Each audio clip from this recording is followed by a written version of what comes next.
Hello, petite vidéo aujourd'hui pour vous présenter comment intégrer votre boutique Shopify dans votre site Webflow. Si vous souhaitez faire du e-commerce, Shopify est de loin la meilleure solution.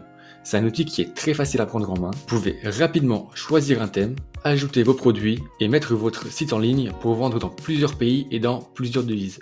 Le problème, c'est que les thèmes Shopify sont utilisés par des centaines de milliers d'entreprises et certainement par vos concurrents.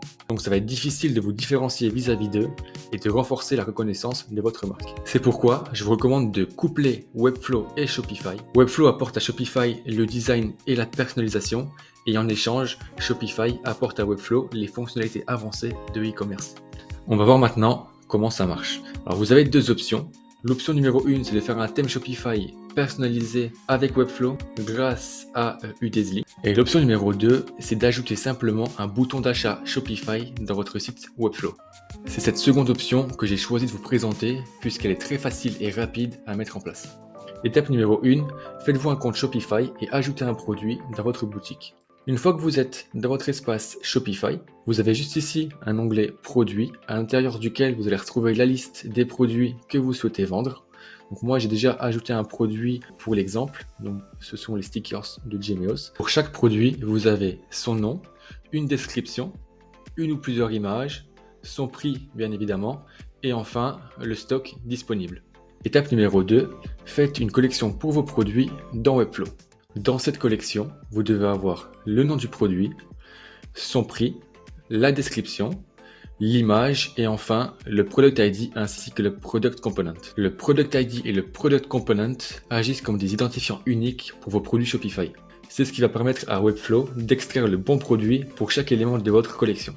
Étape numéro 3, donc on retourne dans Shopify pour ajouter vos produits Shopify dans Webflow. C'est super simple, il vous suffit d'aller dans l'onglet Buy Button, de faire un nouveau bouton d'achat. Vous sélectionnez bouton d'achat de produits et vous choisissez les produits que vous voulez vendre dans Webflow. Pour le Buy Button, vous avez trois types de mise en page disponibles, le basique, le classique et l'aperçu complet. Moi personnellement j'utilise toujours le basique, ça me permet d'avoir une liberté totale au niveau du design dans Webflow. Vous pouvez bien sûr modifier le style de votre bouton, donc juste ici. Vous pouvez modifier sa couleur, sa taille pour qu'il soit cohérent avec votre site web. On retourne maintenant dans Webflow pour ajouter le produit dans la collection. Product, donc moi je l'ai déjà fait pour l'exemple. Donc on a son nom, son prix, la description et son image. Il manque juste le Product ID et le Product Component. Ils sont générés par Shopify, donc on retourne dans Shopify. On peut cliquer sur Suivant. Et là, ça va vous générer un code HTML à l'intérieur duquel vous allez retrouver le Product Component, juste ici. Vous le copiez et vous le collez au niveau du Product Component dans Webflow.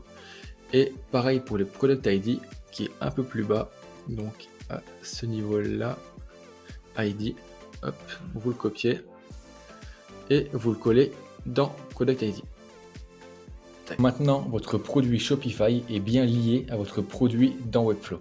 Et pour terminer, donc quatrième et dernière étape, on va ajouter le bouton généré par Shopify dans votre site Webflow. Pour ce faire, donc vous devez designer une page ou une section produit dans Webflow et y ajouter le bouton d'achat Shopify. De mon côté, donc je l'ai fait en amont pour l'exemple. Donc c'est la page stickers que vous voyez juste ici.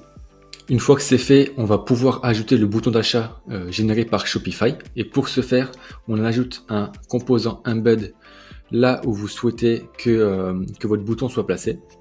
Donc j'ajoute juste ici. Et on va pouvoir aller coller le code HTML généré par Shopify et le coller dans cet embed. Et là c'est presque terminé, mais il reste une étape assez importante. Il faut remplacer le Product Component et le Product ID par vos champs de collection. C'est ce qui va permettre de lier chaque bouton d'achat à un produit distinct. Pour ce faire, vous devez simplement sélectionner votre Product Component et le remplacer par votre champ de collection.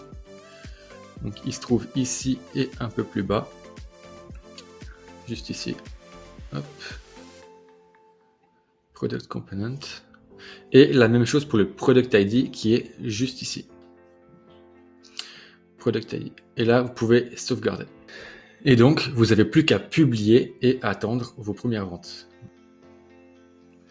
Vous voyez que le bouton s'est bien ajouté dans la page et si je clique sur ajouter au panier, mon article s'ajoute bien dans le panier, on peut modifier sa quantité et procéder au paiement.